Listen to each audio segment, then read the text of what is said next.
família Soder morava em um sobrado na zona rural da cidade de Fayetteville. Vocês vão sofrer muito com o meu inglês, tá bom, ouvinte? Porque Lucas não vai estar aqui hoje. Mas é uma cidadezinha que fica lá em Arkansas, nos Estados Unidos, obviamente, e que lá é uma comunidade de italianos, né? Obviamente, depois de várias décadas, já deve ter se misturado um pouquinho, mas era conhecidamente uma cidade de descendentes e de italianos mesmo, né? Que vindos de antes da guerra, da Primeira Guerra Mundial e tal. Teve bastante essa migração que também houve no Brasil, numa época muito parecida, muito próxima. Essa migração, ela vai acabar por causa da Segunda Guerra, que vai ser um assunto importante pra gente citar aqui. Pelo menos um pouco, né? E a gente tá falando de uma família grande, né? A família Soder. Tinha a Jenny, a mãe, o George, o pai e 10 filhos que eles tinham, né? Só que o curioso é que um desses filhos estava na guerra, o que não é um fato incomum pra época, né? A gente tá falando aí de 1945, no Natal de 45. Tinha acabado de acabar a guerra, mas obviamente, né, ainda tem soldados, né, tem muita coisa ali sendo vasculhada, mas em teoria a Segunda Guerra Mundial, que foi uma sangrenta e violenta guerra, né, tanto relacionado a questões bélicas quanto relacionado a ideologias, né, se encerra. E aí a gente tem o primeiro Natal pós-guerra, uma ceia na véspera, em que a família, né, os pais, os filhos mais velhos, as crianças, todo mundo tava ali confraternizando, se divertindo e tal. E aí o que acontece? A garotada tava muito empolgada, né, tava brincando com os brinquedos novos que tinham acabado de ganhar de uma das irmãs que já trabalhava na cidade, né? E aí os pais, né, os irmãos mais velhos, né, cansados ali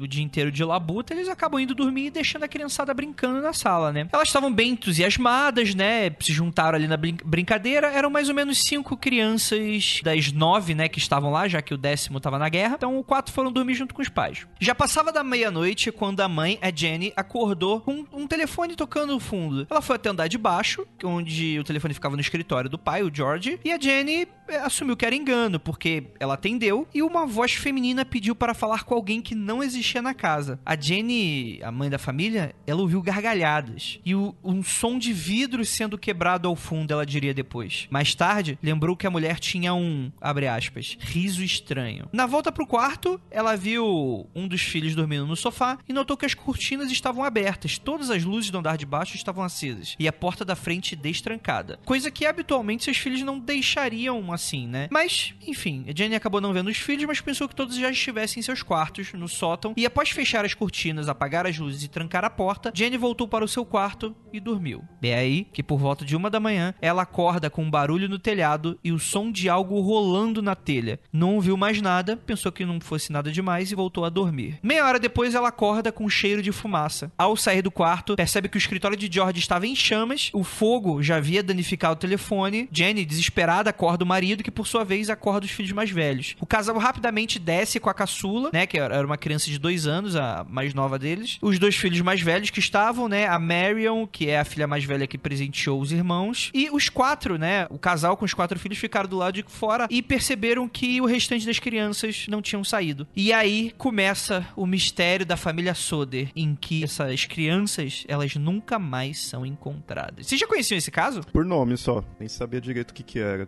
em si. Não, eu não conhecia esse caso, achei bem interessante, desaparecimentos. Esse caso ele é peculiar por vários motivos que a gente vai ver ao longo aqui do programa e muito misterioso, bem interessante mesmo, eu achei incrível. Mas você achou incrível? Incrível mesmo? Incrível. Porque a maioria dos casos de desaparecimento que a gente já trabalhou até aqui no Mundo Freak, a maioria deles, pelo que eu lembro, parece um sequestro aleatório, ou parece maldade de alguém, de um ser humano. Aqui parece algo mais. Parece maldade de alguém e sequestro aleatório. Então são os 2 que você categorizaria. Alguém não ser humano. Ih, rapaz! Mas vamos deixar para as conjecturas para mais tarde, porque agora teremos os recadinhos e a gente vai continuar contando essa história para você logo depois e a gente já volta, meus queridos.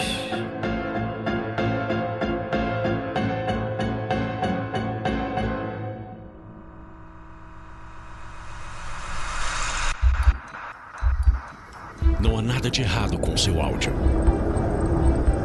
Adentramos agora através dos seus sentidos. Estamos preparando você para o que vai acontecer nos próximos minutos. Além do que conhece por tempo e espaço, o contato com algo além. Não conte para ninguém e nunca olhe para trás, pois este é Mundo Freak confidencial.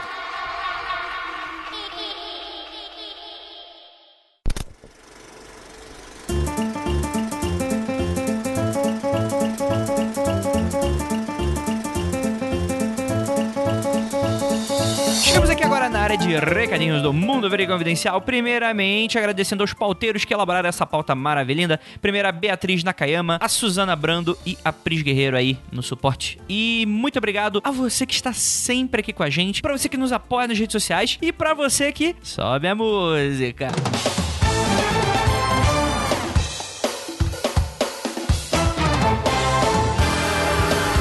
Vai na São Paulo Fantástica. Você sabe, né, que a gente vai encher o seu saco com vários desses anúncios e tal. E ó, já vou falar logo que vamos ter anúncios muito legais pra feira nos próximos minutinhos. Então, por favor, não pule esse momento, tá bom? Eu quero te deixar na vontade, te deixar no hype, porque olha, tá tudo fantástico, fantástico. Mas primeiro eu quero conversar com você que mora em outra cidade, outro estado. Faltam 2 meses pro evento, né? Vai ser dia 10 de agosto, dia inteiro, né? Um sabadão maravilhoso. Por que você não marca uma passagem de ônibus ou uma passagem de avião? Com 2 meses de antecedência, tem umas promoções bem legais. Mas mais do que isso, tem pessoas que estão se organizando para fazer uma caravana de vários lugares do país. Curitiba, Rio Grande do Sul, Rio de Janeiro, pessoal do Norte e Nordeste. Tem a galera se conversando. Então eu vou deixar no link desse episódio um post, tá bom? Pra quem não sabe, às vezes fica muito perdido. Os links no episódio, eles são postados. Se você entrar no post, você vai ter aquela área principal ali do cabeçalho, né? Onde tem a vitrine do episódio, o play. Aí tem o começo descritivo bem na área central superior. E no lado direito você tem os tempos do episódio. Bem na área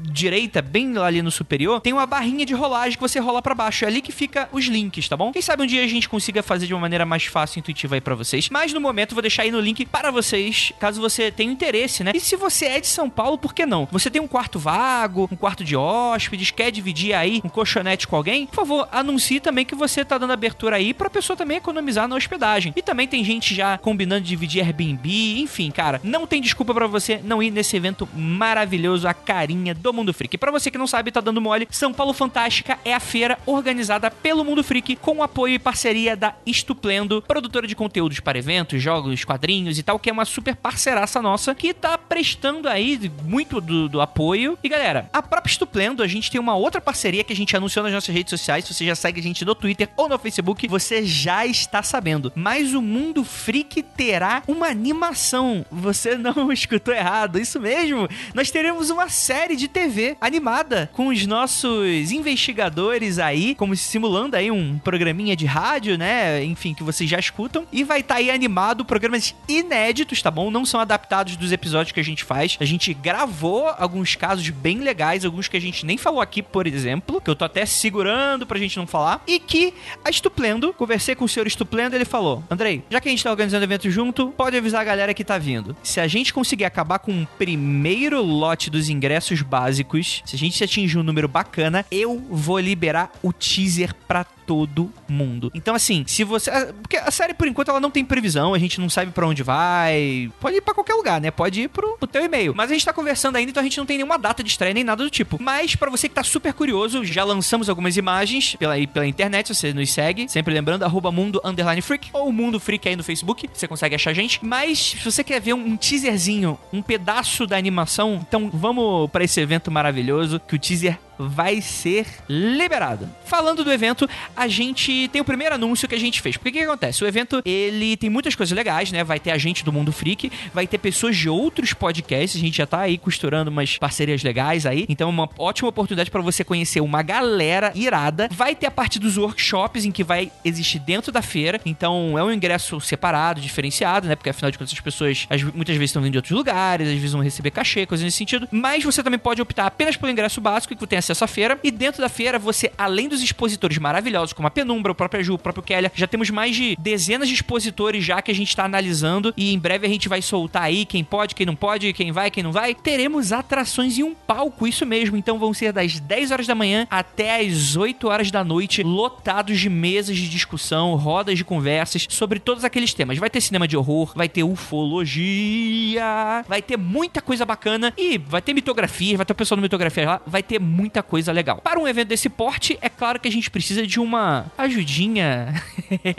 Vida de cima, é isso mesmo. O primeiro anúncio que a gente fez nas nossas redes sociais. Se você segue, você também não é um spoiler. Nosso queridíssimo Fernando Caruso. Em breve, daqui a pouco eu vou chamar eles aqui pros recadinhos pra ele conversar com vocês. O que a gente pensou? A gente gosta de falar sobre mistérios. É uma feira sobre mistérios, insólito, fantasia, ficção científica. É uma feira com a carinha do mundo freak. Por que não chamar alguém que tem um cagaço sobre todos os nossos assuntos pra apresentar? Eu achei a ideia genial e ele aceitou. Fernando Caruso, lá pra quem conhece apenas do podcast lá, o MDM, Podcastinadores, mas ator global aí, sempre no Zorra, tem também mais de década aí de stand-up, apresentações de teatro. Ele é um cara incrível, super simpático, super humildão e super brother nosso. Então fica aí um grande anúncio que ele vai ser o âncora, né, o host do nosso evento. Ele que vai dar aí as apresentações pro pessoal que estiver chegando e, cara, isso é só pra você ver, ator global dentro do nosso evento. Então, ó, vai ser algo jamais visto pela Nação Freak. Os ingressos de workshop estão acabando, tá bom? Mas o ingresso básico tem bastante ainda pra vender. Já temos mais de centenas de ingressos vendidos. Então, se junte nessa galera. O lugar é grandão, ele é imenso, ele é o dobro, o triplo do que a gente já fez anteriormente. Então, aproveite, vai acontecer lá na Associação Hokkaido, que fica ali entre a Liberdade, Vila Mariana, naquela meiuca ali,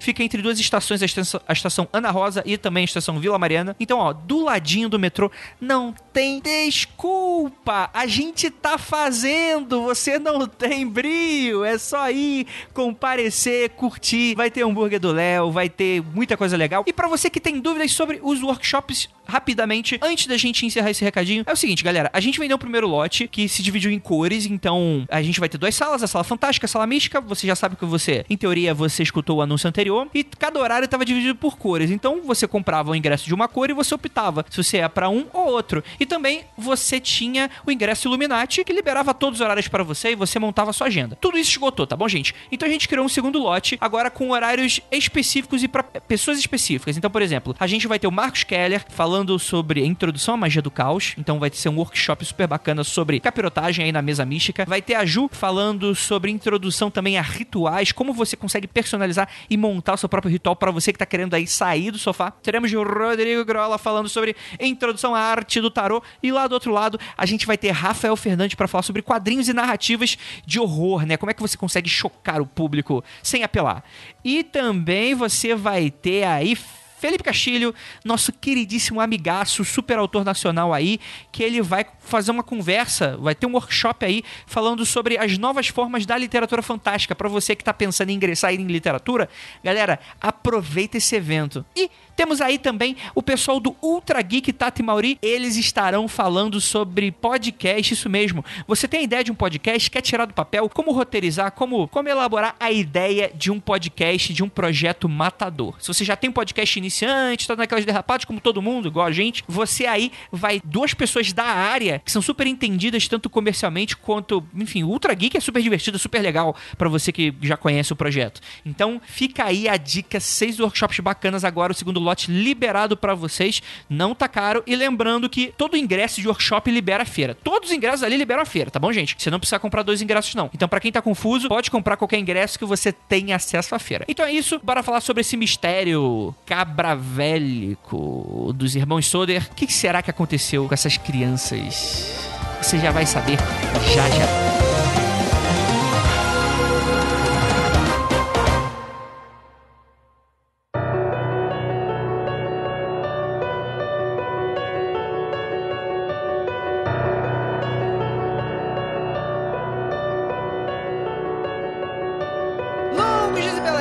Queridos ouvintes, está começando mais um Mundo Freak Confidencial. Eu sou o seu âncora de sempre, Andrei Fernandes, e estamos aqui com um time de peso para falar sobre um desaparecimento misterioso. Afinal de contas, o que aconteceu com os misteriosos irmãos Soder? Aonde eles foram parar? Para me ajudar, temos aqui ele, nosso queridíssimo cético de plantão, Léo, que não é mais mitocôndria. É interessante falar desse tema aí hoje, nesse frio aí, pra nos esquentar, né? Olha aí, rapaz.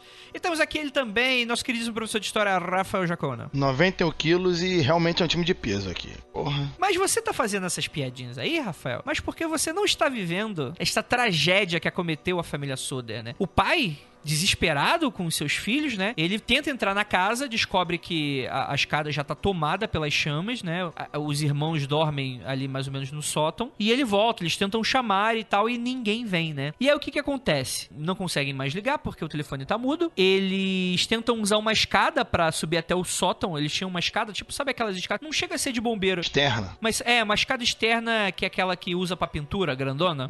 Então, eles tentam usar a escada que tem encostadinha ali do lado, que eles deixam encostadinha do lado da casa deles. E aí eles descobrem que a escada não está mais lá. Então, sem comunicação, o pai tenta dar partida nos carros. Nenhum dos dois funciona. E engraçado, na época era até comum, né? Eram carros movidos a carvão, mas eles não pegavam de jeito maneira, né? A irmã mais velha, né? Ela tentou... Calma aí. Carro movido a carvão? Motor de carvão. Caralho, eu não conhecia não.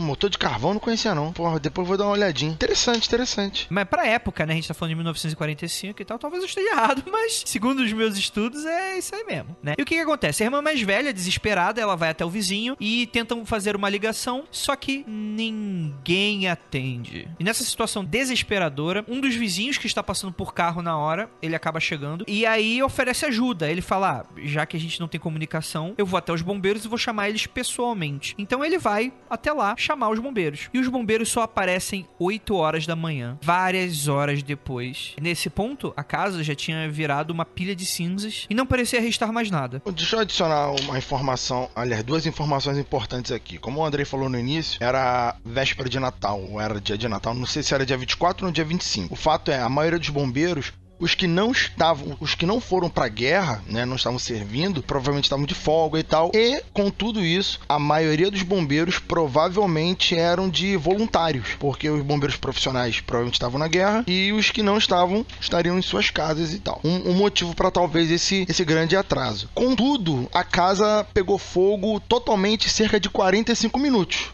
Depois de 7 horas, já não interessava, era só um rescaldo ali e procurar nas brasas alguma coisa que deveria ter sobrado. Exatamente, né? E aí, obviamente que a grande parte da tragédia, a maior delas, é a questão da morte dos filhos, né? 5 filhos do casal que teriam sucumbido ao incêndio. Só que aí é que tá. O chefe de bombeiros pediu ao pai para que ele não fizesse nada. Mas, em teoria, eles não encontraram nada. Nenhum vestígio de corpo, de osso, de criança, de nada. O bombeiro fez esse pedido, não mexe em nada. O pai, porque, enfim, foda-se, pegou um trator e tuchou terra em cima, pouquíssimo tempo depois, e tentou fazer um memorial pros filhos dele. E aí que a maluquice começa, né? Porque aos poucos a gente vai descobrindo aí que talvez não existam nada embaixo desses escombros, né? Da pilha de cinzas que sobrou dessa grande tragédia. Uma coisa interessante, Andrei, é que depois, né, o desespero todo do dia ali é realmente difícil, né? O drama de perder 5 filhos deve ser realmente uma dor, mesmo pro padrão do século XX, isso já era uma coisa incrivelmente absurda, tá? Isso não é idade média que filho morria toda semana. Então isso aí já era uma dor incomensurável. Então, depois de algum tempo, eu não sei exatamente quanto, a mãe e o pai vão começar a perceber que não tinha cheiro de carne queimada, não teve grito. Tudo bem que a questão do grito pode ser pela fumaça, morreram antes, mas e a carne queimada? Isso parece, quem já sentiu esse cheiro de carne queimada, ainda mais de 5 pessoas, pode dizer que é um cheiro muito forte, né? Então, os bombeiros não vão achar ossos, como você disse, mas nem no momento do incêndio teve qualquer vestígio. E a gente até comentou isso em outra vez naquele cast antiguíssimo de combustão espontânea, que para o osso do humano, né, ossos queimarem, tem que queimar em cerca de 2.000 graus durante 2 horas. E a casa queimou durante 45 minutos e sobraram móveis, sobraram coisas na casa. Então, provavelmente, esses ossos, como os bombeiros devem ter falado que queimaram tudo, não poderiam ter sido totalmente queimados, né? Tem uma relação interessante com isso. Existe mais um ponto interessante desse caso, que é inicialmente, né, o corpo de bombeiros, ele afirmou que a causa do incêndio teria sido uma questão de curto-circuito, né, que ele tava com a casa, né, tinha feito umas obras e tal na parte elétrica, e seria o principal culpado. Só que a questão é que, dias antes, a casa teria passado por uma vistoria do órgão de energia da cidade. E tinha dado tudo ok. Então, em teoria, não foi algo relacionado a isso. Outro fato que estranharia essa questão toda é que quando a mãe acorda em diversos momentos, todas as luzes estão ligadas. O que não faria sentido em um caso de curto ou em caso de explosão dentro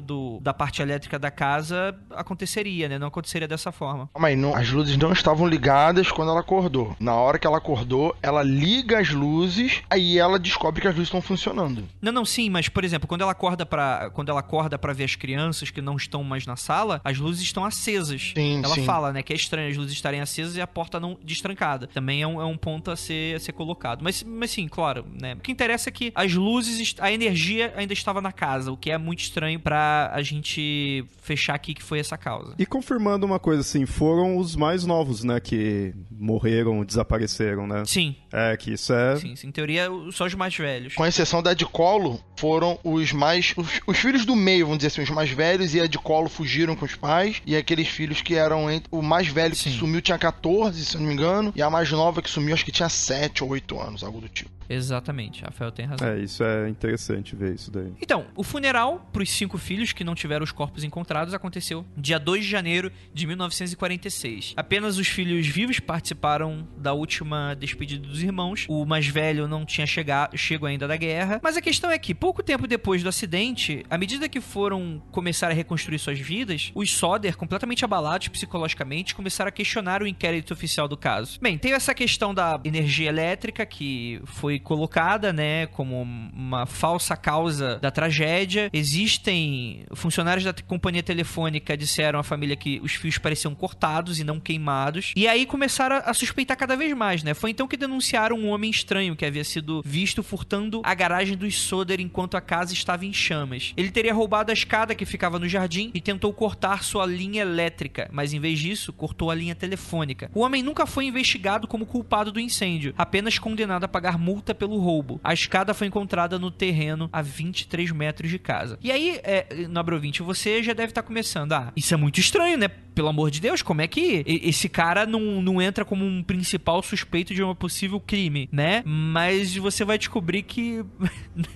os órgãos públicos dessa cidade não funcionam tão bem assim. Você está rindo, Andrei? Eu tô rindo. Cara, essa cidade, ela sofre de problemas, cara, graves. E não tô falando só das crianças terem morrido, mas a consequência delas terem morrido, todo mundo parece o Brasil, um conchava o outro, é incrível. Então, e aí também começaram mais dessas inconsistências, porque o líder, né, o comandante do corpo de bombeiros, né, o F.J. Morris, que vai ser um principal protagonista aqui de tudo isso, ele vai ser o principal antagonista quanto a teorias e hipóteses que a família vai levantar. E isso é interessante porque a teoria inicial dele é que os corpos teriam sido queimados até os ossos e se misturado com as cinzas do local. O que o Rafael apontou, obviamente, com bastante brilhantismo por parte dele, é que realmente, né, o corpo ele precisa, pra você transformar ele em cinzas, e ainda assim sobra alguns pedaços, tá? Não é como, transformou tudo, não. Realmente, a pessoa precisa ficar num forno, mais de 2.000 graus, é uma questão controlada, senão a pessoa ela não se desfaz, né, no fogo. Só um parênteses aqui, nesse caso eu acho mais fácil eles não terem encontrado por incompetência e somado ao caso lá do pai ter mexido lá no local, então ter, dificultado, considerando que ainda estivesse lá, né, que ainda esteja lá. É mais fácil não ter encontrado por incompetência do que vir falar que queimou tudo, porque de fato não queimaria dessa forma. Não, mas eu contesto um pouco o que você tá dizendo, Léo, porque às vezes, assim, se você for pensar, esse comandante do corpo de bombeiros, ele tá respondendo pra alguém. Muito provavelmente a um prefeito, subprefeito, coisa desse sentido, né? Eu acho que é muito comum, infelizmente, dependendo do tipo de caso e de como isso se começa a crescer e tal, começa a haver cobranças do tipo, cara, tem que encerrar esse caso logo, você tem que dar uma explicação. Sim. E as pessoas realmente não... As pessoas não lidam muito bem com o mistério. Elas precisam, porque imagina, um mistério que vai ficar aberto durante décadas. Mas eu digo assim, também, na questão assim, de fato tá lá, estaria o pedaço em si, mas não que o osso, assim, tudo. Teria algo pra ver, mas não que de fato queimou tudo e não é impossível de encontrar, né? Aí eu entendi o que você quis dizer, né? De dar logo uma resposta, né? Também teria essa ideia. Mas agora, isso de que de fato queimou tudo, isso não me convence, não. Né? Sim.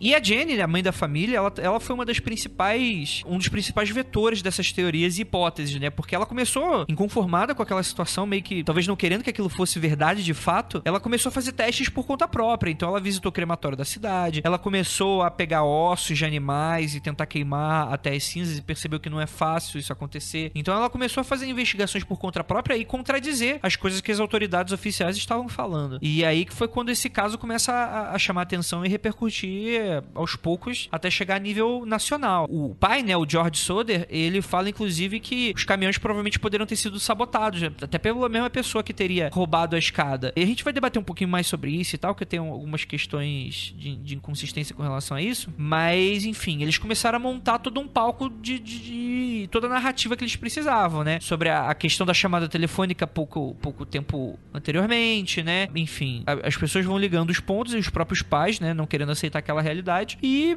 você começa a armar aí esse circo que acaba não deixando a poeira baixar. Havia também um motorista de ônibus que viu, abre aspas, bolas de fogo, fecha aspas, sendo jogados na casa antes do início do incêndio. E essa denúncia começou a ganhar mais força quando a pequena Sylvia encontrou, a Sylvia, uma das filhas, né, encontrou uma cápsula de borracha verde no quintal. Os pais, eles mostraram o objeto para um amigo militar e ele acredita que esse dispositivo poderia ter sido uma das bombas que eles chamavam de bomba abacaxi, que seria uma espécie de napalm usado na guerra, né? Então, assim, não é confirmado, tá, gente? Mas, enfim, há investigação por parte dos próprios pais, eles estão tentando investigar o que tá acontecendo e, enfim, e vão tentando encaixar e cavar. Fora que não foi citado ainda, mas antes do incêndio, né, meses antes, apareceram duas pessoas misteriosas na casa e apontaram coisas que vieram acontecer, né? O primeiro foi o cara que perguntou pro pai da família sobre o trabalho dele e ele, ao mostrar ali no porão, o cara viu os fusíveis de energia e apontou que aquilo ali poderia dar algum problema de energia e ter fogo na casa, né? Uhum. Mesmo a casa tendo sido liberada pela concessionária de energia há pouco tempo. E depois teve um vendedor de seguros que, segundo o pai, ele ofereceu o seguro dizendo que um incêndio poderia trazer desgraça pra família ou algo do tipo. Não, calma aí.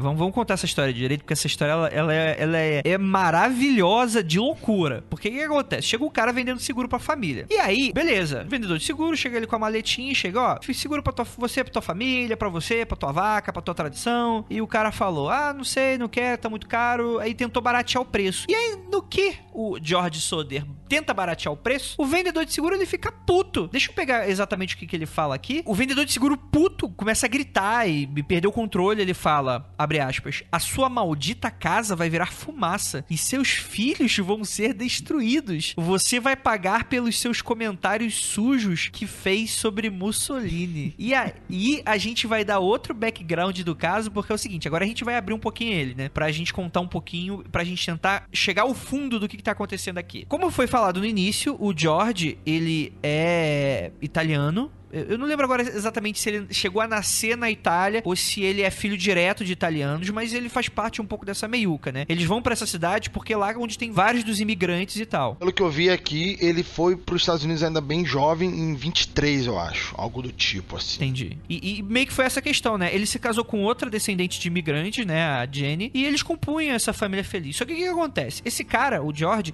ele nunca gostou muito de falar sobre quais motivações dele ter vindo pros Estados Unidos. Talvez por ser um cara discreto, alguns outros conspirólogos poderiam falar que ele tem algo a esconder, alguma coisa de máfia, talvez, crime organizado, alguma coisa de guerra. Mas um fato bem interessante quanto a ele é que, vamos falar um pouquinho sobre a Segunda Guerra. O vendedor de seguro cita Mussolini. Rafael, quem foi Mussolini? Mussolini foi basicamente um inspirador de Hitler. Foi o cara que vai fazer a Itália fascista, vai...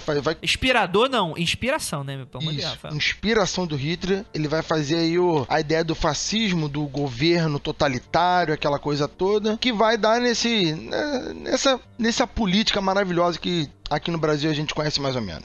Isso é uma questão interessante pra se falar. Galera, não pensa hoje agora, não tenta fazer paralelo com hoje, porque senão a gente pode errar um pouquinho no contexto onde eu quero colocar você, ouvinte, que tá escutando isso agora. Imagina o seguinte, a sua nação entra em guerra. Obviamente você é brasileiro, você, assim, vamos lá, a não ser que o Brasil esteja invadindo uma pessoa, mas numa situação de guerra comum, guerra total, né? Vários países enfrentando a si mesmo, né? Tu tá torcendo pro seu país, mais ou menos, né? Você não quer que ele se foda, que ele seja invadido, que você perca suas tradições e coisas nesse sentido, né? Vale muita coisa na guerra. Então, você tem a Segunda Guerra como uma extensão da Primeira. Você vai ter toda essa crise econômica depois da crise da Bolsa de 29, o que vai jogar todos os países europeus, principalmente aqueles arrasados pela guerra, pro buraco. Eles já estavam no buraco, eles foram... E aí vai ter aquelas cenas grotescas, por exemplo, a Alemanha, do cara indo comprar maçã e pão e levando um carrinho de mão com todas as notas que ele precisava pra comprar um pão, tal a inflação da época, né? É tipo Venezuela.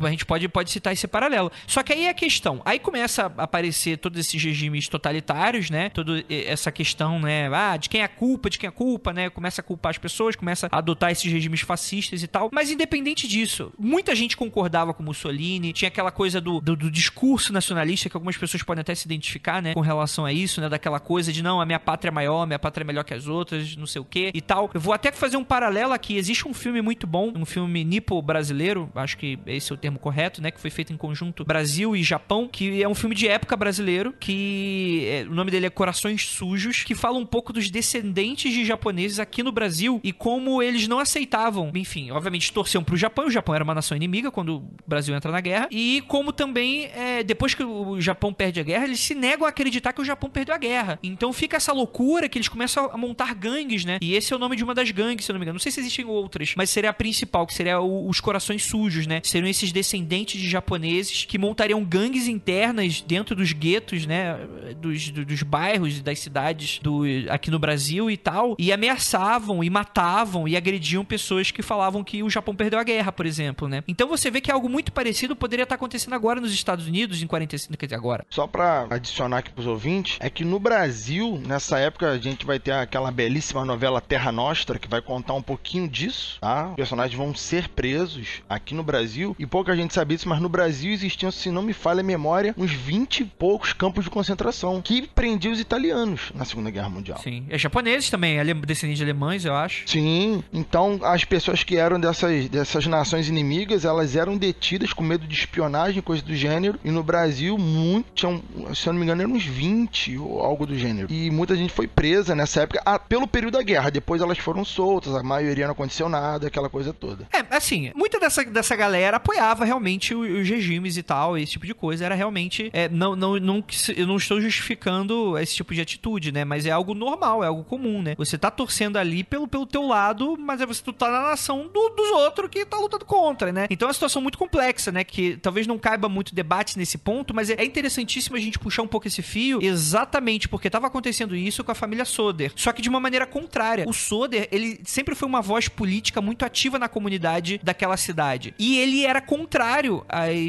ao Mussolini de maneira geral. O que deixava a galera meio puta, meio pistola das ideias, né? Toda a galera ali, italianos ou descendentes de italianos, todos torcendo por Mussolini, e ele ali fala, não, esse cara aí é meio zureta, não vamos dar dele não sei o que lá e tal. E essa é a menção que o vendedor de seguro faz, porque era uma cidade pequena, a família era conhecida, todo mundo sabia quem era eles, né? O que adiciona aí mais uma camada de motivação caso o incêndio seja criminoso, né? Então a gente pode conjecturar ainda mais com relação a essas motivações. Eu acho interessante que até agora cada coisinha que vai pondo vai só, tipo, aumentando pra duas coisas que eu vejo muito nisso. De também não terem encontrado o corpo, assim, não vou dizer incompetência em geral, como eu tinha dito antes, mas essa questão assim, de repente, se pesquisasse melhor, o pessoal conseguiria ter encontrar algo ali. Ou então, também, a teoria de que isso foi planejado, né? Eu acho que tem muitos detalhes aí que vai levando pra isso, que aí acontece o seguinte,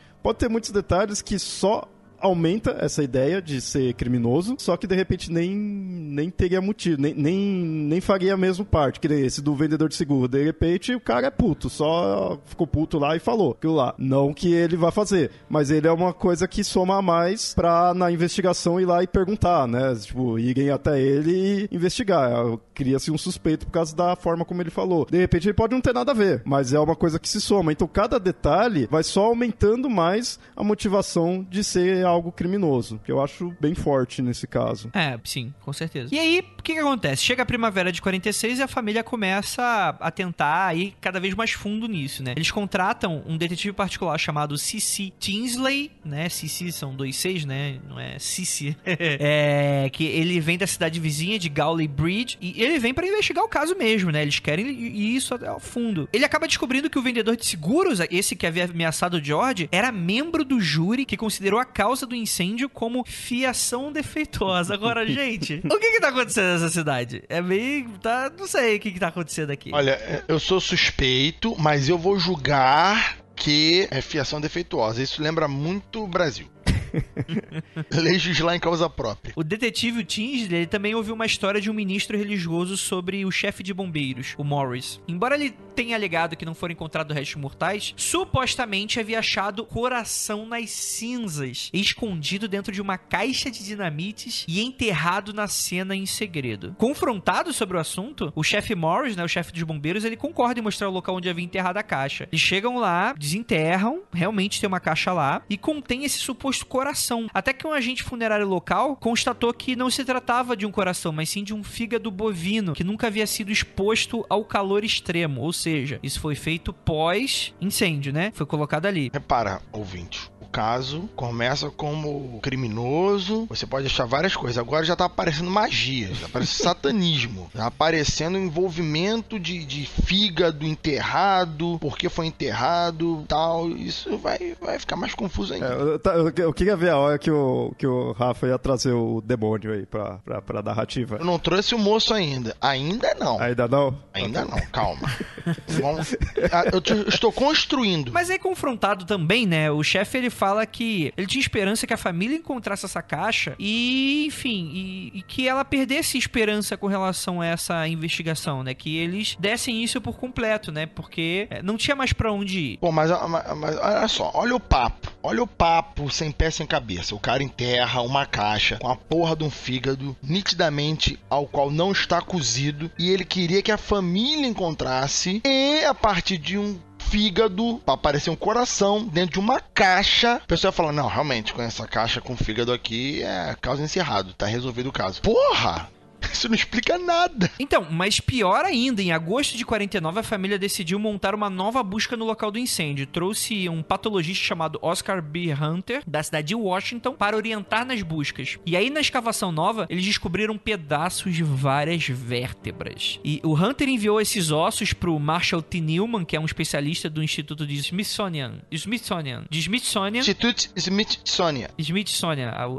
A Sônia do Smith. Que respondeu com um relatório, abre aspas. Os ossos humanos consistem em 4 vértebras lombares pertencentes a um indivíduo, uma vez que os recessos transversais são fundidos. A idade do indivíduo no momento da morte deveria ter sido 16 ou 17 anos. O limite superior de idade deve ser de cerca de 22 a 23 anos. Só que a criança mais velha na época que teria morrido no incêndio tinha 14 anos na época. E mais do que isso, as vértebras não mostraram nenhuma evidência de terem sido expostas ao fogo, segundo o relato. O que aumenta ainda mais o mistério com relação a esse caso. Isto é, o fígado foi enterrado posteriormente para não sei o que. Ainda foram encontradas vértebras de um jovem entre 17 e 21 anos, no máximo, mas provavelmente entre 17 e 18. Que não tem nenhuma relação com o filho mais velho que tinha 14 e não se queimaram essas vértebras. Isso é, what the fuck? Enterraram pessoas depois ali? Ó, pra onde isso vai? É muito bizarro esse negócio aí de ter enterrado. É muito sem noção isso. Não, mas eu já tô construindo uma certa hipótese aqui. Tô construindo aqui uma certa hipótese. Mas vamos pra frente.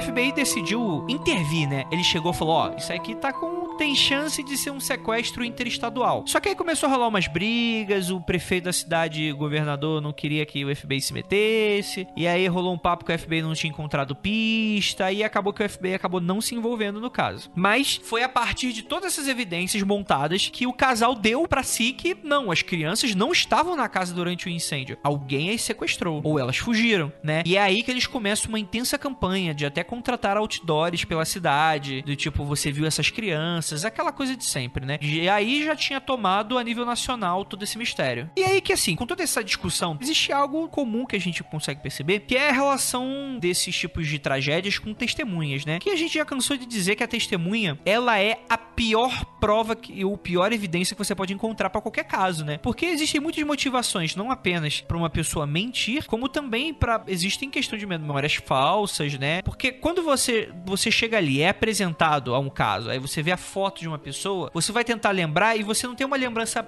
legal, recorrente, algo que não tem uma lembrança legal, uma lembrança muito fixa, sólida, né? E aí você passa a encaixar as novas informações antigas. Isso é muito comum. Isso é um processo natural, orgânico nosso, né? A gente tem todas essas questões. Faço o ouvinte agora recordar, por exemplo, na tragédia do avião que vitimou o Eduardo Campos, né? Eu lembro que eu tava assistindo o Record, assim, ao vivo, tudo que tava acontecendo, né? Obviamente, tomou escala nacional, porque era um candidato à presidência, se não me engano, 2014, né? E aí aparece a repórter, ela mete o microfone na cara de uma pessoa, que é um senhor, né? E aí eu não lembro se ele tava uniformizado ou não, mas apareceu como sendo dos bombeiros. Ele se apresentou, não, eu sou dos bombeiros, e realmente, e é muito emocionante. Ele começa a relatar que ele vê o corpo do Eduardo Campos e ele cita que ele vê os olhos verdes. Ele se bem emocionado mesmo, tipo, eu vi os olhos verdes do meu candidato, né? Porque é uma bobagem, é mentira, né? Cara, acidente de avião desse nível não sobra nada, né? Sobra um dedo e olha lá, né? Tu não vai ter esse tipo de coisa. O cara não trabalhava em bombeiro, não trabalhava em porra nenhuma. Qual é a motivação desse cara? Esse cara era maluco? Não se sabe. Esse cara tava querendo fama? Enfim, a gente nunca pode levar em conta exatamente testemunhas. Mas, pra não deixar passar, todo esse caso dos irmãos Sodder acabou se alastrando de uma maneira ou de outra, né? Teve uma funcionária de um hotel que disse que viu alguns dias depois as crianças sendo acompanhadas de 4 pessoas, né? De 2 casais, né? 2 homens e 2 mulheres. E que eles teriam se hospedado em um dos quartos. E ela falou, não, que eles tomaram sim café da manhã aqui. E eu brinquei com as crianças. E aí, ao falar com elas, as pessoas que estavam acompanhando ficaram meio bravas, né? E foram embora na manhã seguinte, né? Enfim, vamos dizer que viram uma das crianças, que seria uma menina, em um balé anos depois. É foda que isso daí só piora as coisas, meu. Isso daí só prejudica mais. Porque, meu, começou a ficar grande esse caso aí, né? Teve por falar que foi sequestro interestadual, não sei o que, tudo. Então o Net fez os outdoor, tudo. Então começou a ficar repercussão cada vez maior. Aí, meu, é de se esperar que sempre vai aparecer gente falando, não, que eu vi, não, que tem isso, não, que é testemunha de tal coisa. E como você falou, né? Testemunha não pode se prender ao relato dela. E isso só vai piorando, meu. E isso pra afundar o caso dá muita raiva. O problema, né, é que as pessoas podem ter visto mesmo. Não, pode. Se elas não morreram, elas podem estar vivas, é a segunda opção. Não, eu concordo com isso daí. Assim, eles podem estar. Então, o problema é que aí o peso que se dá, você fica assim, tipo, tá, beleza, a pessoa falou que viu tudo lá, vai investigar. Se não for nada, meu, isso daí você perdeu tempo, perdeu recurso, você prejudicou. Então, é a filha da putagem ou a maluquice do ser humano, que às vezes a pessoa pode fazer isso não por ser ruim, mas por ser maluco e sei lá, quer aparecer, sei lá o quê, e que vai ferrar. Porque se de repente viu e ok, foi uma coisa séria mesmo, então vamos lá, vamos atrás, né? E no máximo, de repente, se confundiu, sabe? Que pode até se esperar disso. Mas não, vai vir os filhos da puta que vai ferrar o caso. Isso que eu fico puto. Mais de 20 anos após o incêndio, em 1968, a família recebeu uma carta sem remetente com um carimbo postal de Central City, em Kentucky, nos Estados Unidos, contendo uma fotografia de um rapaz. E no verso estava escrito, abre aspas, Louis Sodder, eu amo como o irmão Frank, menininhos a 901-32. Fecha aspas. Os pais notaram que a pessoa que estava na foto tinha muita semelhança com o irmão mais velho que teria morrido no incêndio, né? O de 14 anos. E naquela foto parecia que já tinha uns 30 anos, que batia com a idade que o moleque teria naquela época. Correspondia. E aí, cheios de esperança, eles contratam novamente o detetive, o C.C. Tinsley, e ele, enfim, deveria descobrir quem enviou, de onde tinha vindo essa carta. A família, temendo que a publicação e a origem dela pudessem prejudicar a luz, apenas adicionaram a imagem atualizada ao outdoor. Apesar de tudo, a fotografia trouxe esperança ao casal Soder, que mandou fazer uma versão aumentada da foto e colocou o quadro sob a lareira da casa. Cara, é muito triste, né, cara? É uma família que nunca esqueceu, né? Eu fico pensando, assim, principalmente esse que é o mais velho, já tinha 14 na época, se ele sobreviveu, o que fez com que ele não fosse atrás aí dos pais, já que principalmente o caso, né, foi ganhando força, tudo assim. Os mais novos, de repente, sei lá, de 5 anos, até entendo na questão de não ter o contato, não lembrar muito bem, talvez. Agora, 14 anos, você já iria marcar. Então, por que não foi atrás, né? Isso que fico matutando. E a questão é que, poucos dias depois do início de sua investigação, o detetive desapareceu e ninguém nunca mais ouviu falar dele. No ano seguinte, o George Soder, o pai da família, admitiu ao jornal Charleston Gazette Mail que a falta de informação o fazia sentir-se como se estivessem batendo contra uma parede. Não conseguimos avançar mais e estamos ficando sem tempo. Só queremos saber se morreram no incêndio, queremos ficar convencidos. Se não, só queremos saber o que lhes aconteceu.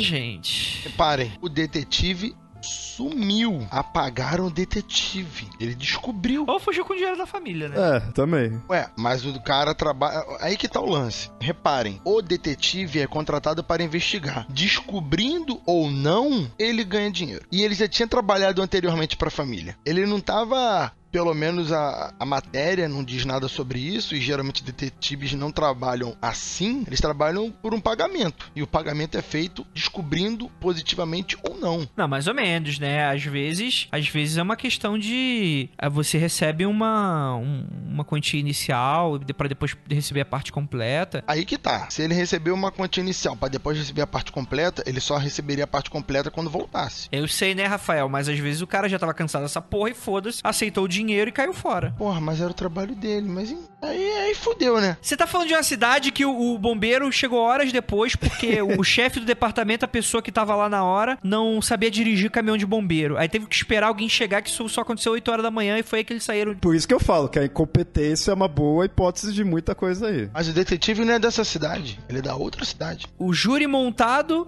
tinha o cara que poderia ser um principal suspeito do crime. Quer dizer, a profissão aqui... Nunca subestime o quanto uma pessoa pode ser incompetente, meu. Sempre vai te surpreender. Mas ele não era dessa cidade incompetente, ele era de outra cidade. Pode ser mais incompetente? Pode. Mas pessoas incompetentes podem existir em qualquer cidade, ué. Não precisa ficar só em um. Então vamos botar aqui a incompetência então do cara que fez o exame no quadro de luz deles. Errou. De repente. O cara falou que não tinha risco de incêndio e queimou a casa. Ué, é todo mundo incompetente? Fudeu, então. Vamos botar logo na primeira ideia. Então foi erro elétrico. Pane elétrica. Queimou uma fase entrou em curto. Mas é uma possibilidade. E a outra fase da luz não entrou em curto, por isso que a luz funcionou. Pronto. Mas isso não resolve porque não tá provado se é ou não é. A questão é que é uma hipótese. Mas o fato não é exatamente por que a casa pegou fogo, mas o fato é se as crianças estão vivas ou não. Aí já é um passo além. Vamos para as teorias. E aí, galera? Cara, olha só. Eu quero que o Léo fale primeiro, porque a minha é muito pesada. O Léo já vem mais simples, já vem mais sóbrio. Eu quero vir regaçando. Eu imagino que suas teorias, suas hipóteses, né, vai ser bem mais além do que eu poderia imaginar. Eu imagino mesmo. Então, deixa eu começar.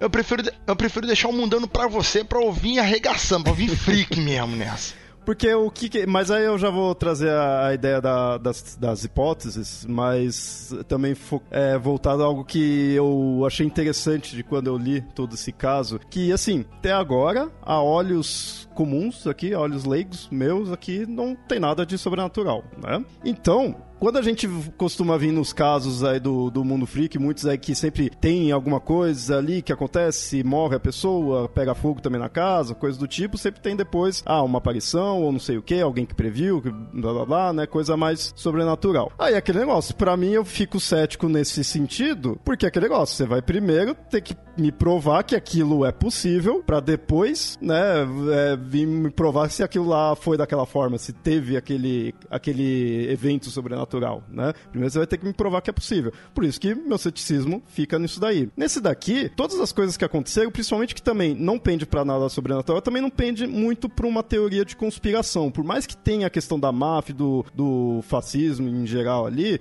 não pende tanto, não é tão, né, pesado assim.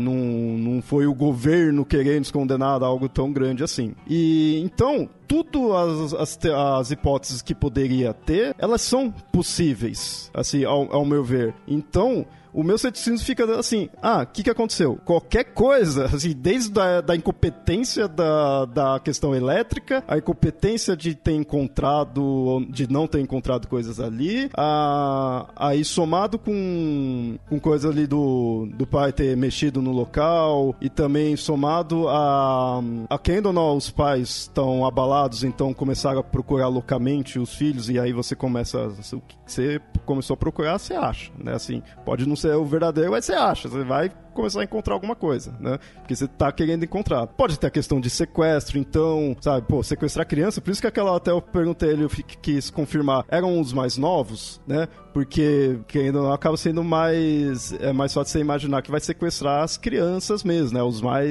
Os mais crianças, né? Os mais novos. E sequestrar criança é coisa comum, né? Acontece. Tava num período tenso aí da guerra, com a questão da Itália, como a gente falou, então, tem possibilidades mesmo disso daí. E é aquele caso de ficar só pesquisando pra ver qual que vai pender mais, sabe? Já que não tem nenhum fantasma, já que não tem nenhum ET, não tem nenhum demônio, pra mim, todos os que eu fui pensando ali, pode ser isso mesmo. E aí eu fico, tá, e aí? O que eu faço? Eu fico meio perdido, assim. Bom, eu vou concordar com você que não tem demônio, não tem ET, mas isso é um caso claramente de bruxaria. Eita!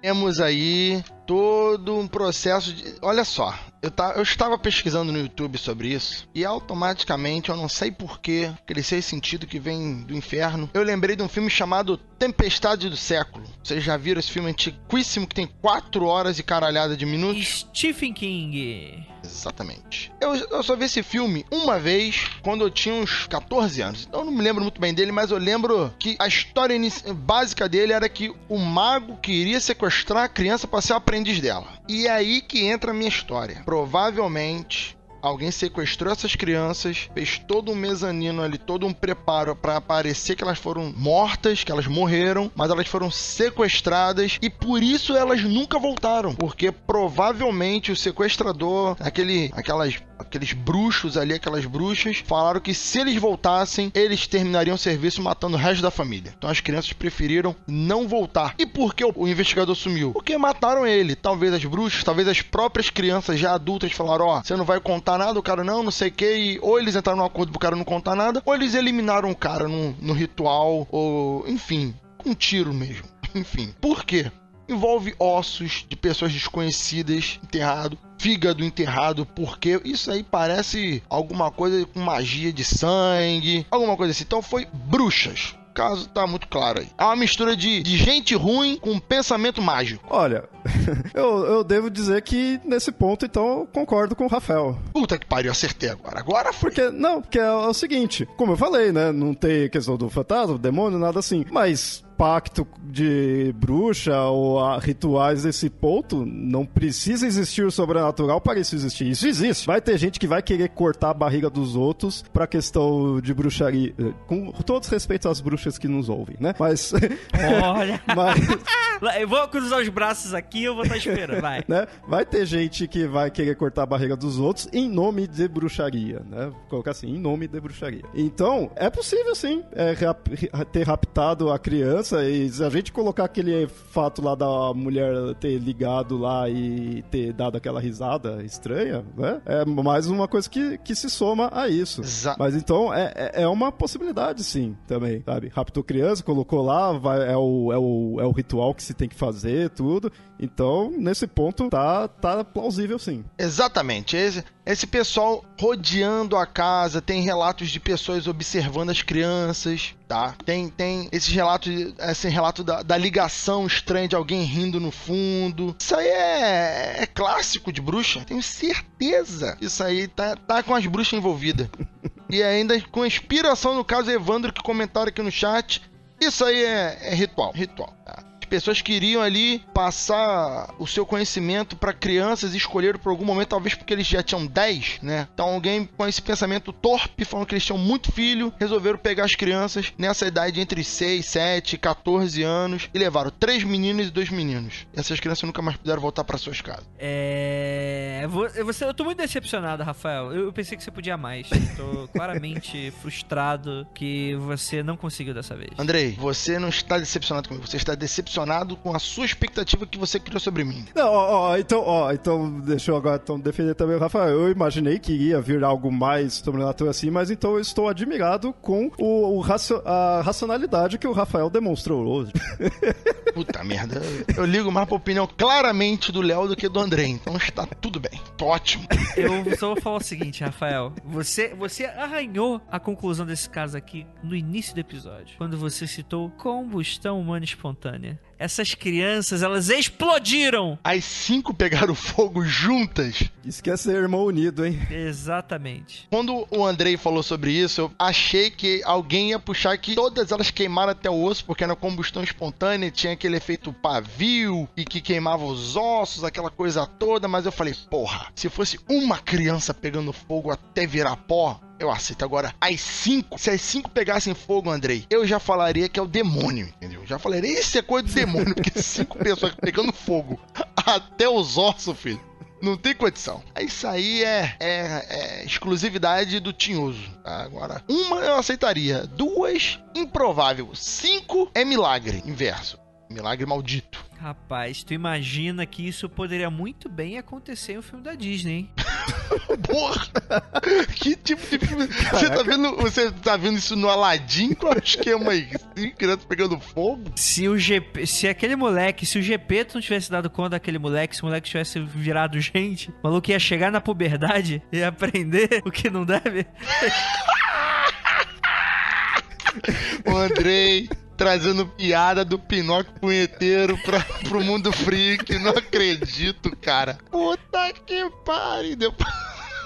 Não, mas sério agora, gente, o Mundo Freak é seriedade. Aqui não tem piada, aqui não tem senso de humor. Aqui a gente tá investigando os casos, uma tragédia aconteceu. Muito me admiro a vocês aí, você que tem um filho, Rafael, você tá rindo desse caso. Eu vou agora fechar com a minha teoria de verdade. O que eu acho que aconteceu? Eu acho que esse caso... Caralho, bicho, eu não sei resolver isso, não. Você vai desaparecer igual o investigador aí.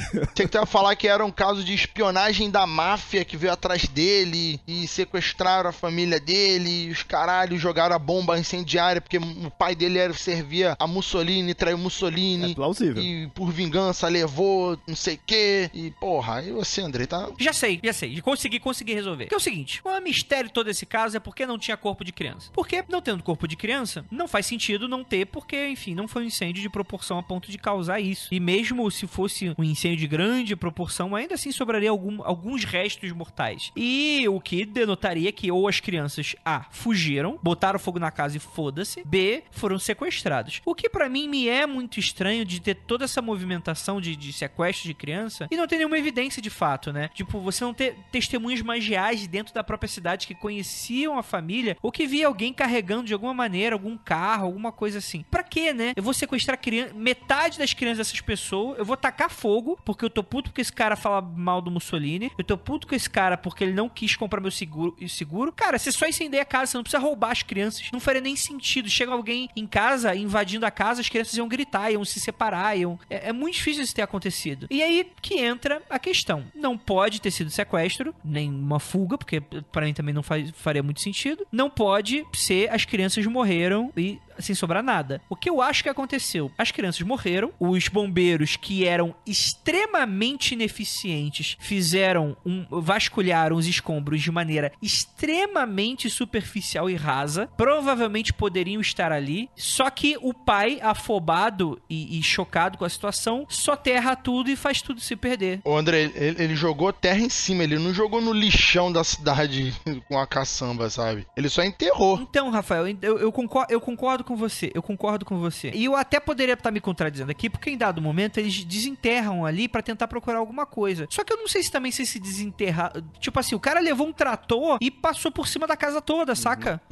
Tipo, entendi. Provavelmente, assim, não é que desapareceu. Provavelmente pode até ter restos lá, mas aquilo já tá tão misturado com a terra que seria preciso uma análise clínica, você revirar particularmente tudo, e é o tipo de coisa que esses pais muito provavelmente não teriam dinheiro pra fazer. Não que eu esteja julgando a questão econômica, mas é algo que algo muito grande, é um orçamento muito grande pra escavar tudo. Mas olha só, na questão econômica agora eu vou jogar uma dúvida. Eles contrataram o detetive mais de uma vez, então eles provavelmente não tinham necessariamente pobreza no currículo. Talvez contratar uma máquina seja mais barato do que contratar um detetive particular. Mas, Rafael, você precisa de uma máquina pra revirar aquilo tudo, você vai precisar de vários profissionais, para não falar dezenas de profissionais, vasculhando tudo. Sei lá, Rafael, você trabalha com obra, você pode falar mais do que eu com isso, né? Verdade. É caro. Mão de obra, ainda mais nos Estados Unidos, é caro mesmo.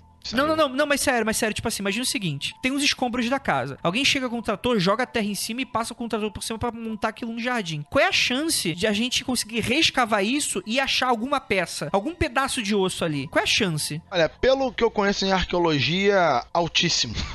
São 5 pessoas num espaço, mesmo que seja uma casa que tenha 90 metros de base, só que é isso que tu falou. Ia demorar um tempo, né? Você vai ter que escavar os 90 metros, supondo que tenha uma casa de 90 metros quadrados ali. Ia demorar, ia ter que ter mão de obra. Se a família não própria fizesse, ia demorar realmente.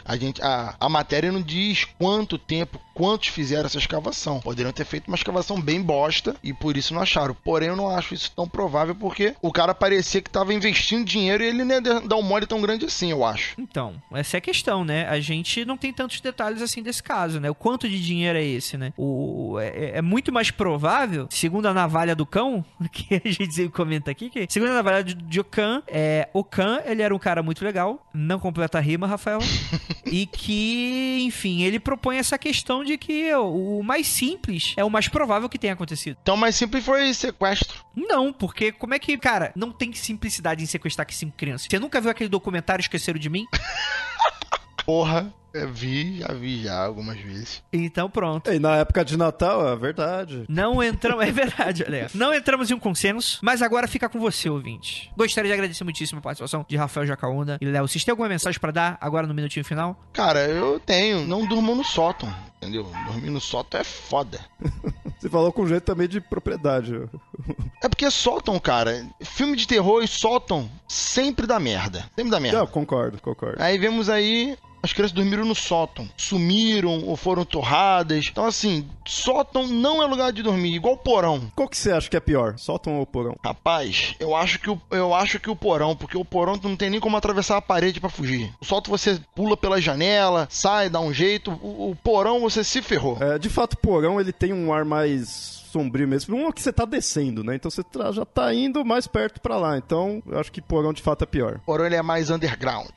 Exato. E gostaria de agradecer a todos os ouvintes que ficaram até o final dessa transmissão maravilhosa pelo YouTube, pra você que tá aqui escutando nosso podcast e pra todo o resto, pra essa equipe maravilhosa. E gostaria de lembrá-los que não olhem para trás, porque vocês vão ver um boneco de madeira fazendo sapequices.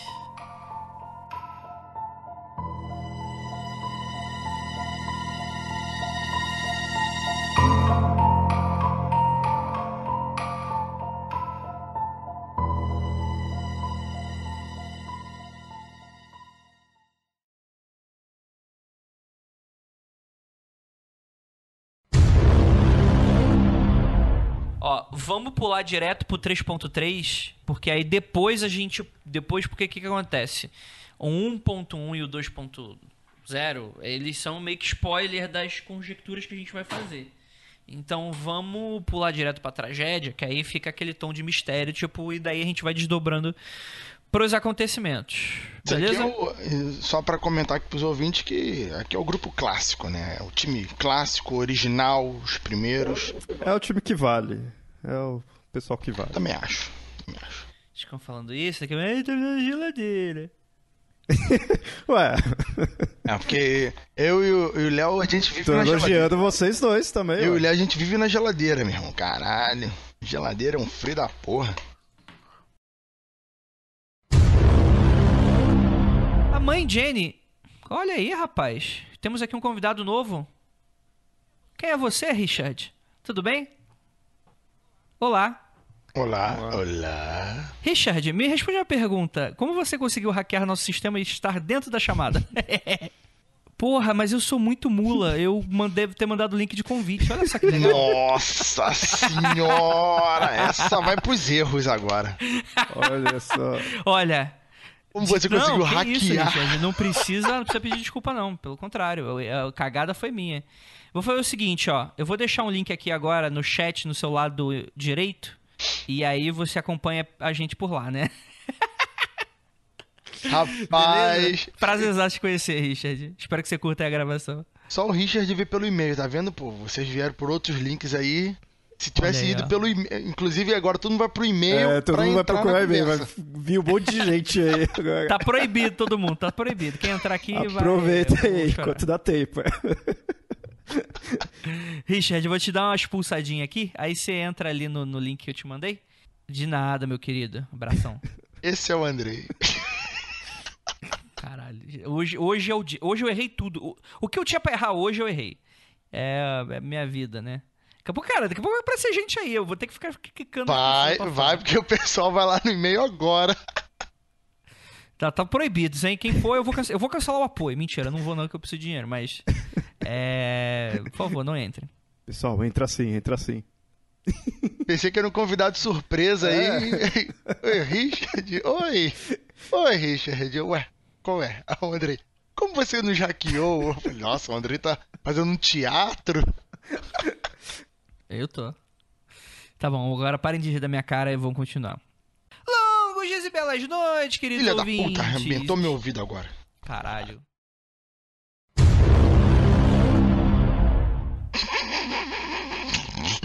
Você tá rindo, Rafael? Você tá rindo dos outros, Rafael, da morte? Eu tô rindo porque o Rodrigo entrou aí na conversa. Ah, sim. Ô, Rodrigo, tudo bem? Olha aí, cara, mais um ouvinte convidado. Rodrigo, deixa eu te explicar a situação. Eu sou um arrombado e eu coloquei o link de convite ao invés do link pra pessoa acessar o vídeo. Então, você tá no Mundo Free Confidencial. Você quer dar um alô? Aparentemente mutado, a gente tá sem microfone. Eu vou fazer então o seguinte, Rodrigo. Eu vou deixar um linkzinho aqui pra você. Aqui do lado. E aí você vai conseguir entrar no... Gente, eu sou muito burro. Beleza, eu acho que ele percebeu. Ele entendeu. Ele só tava sem microfone. Gente, vai ser uma longa noite. mundofreak.com.br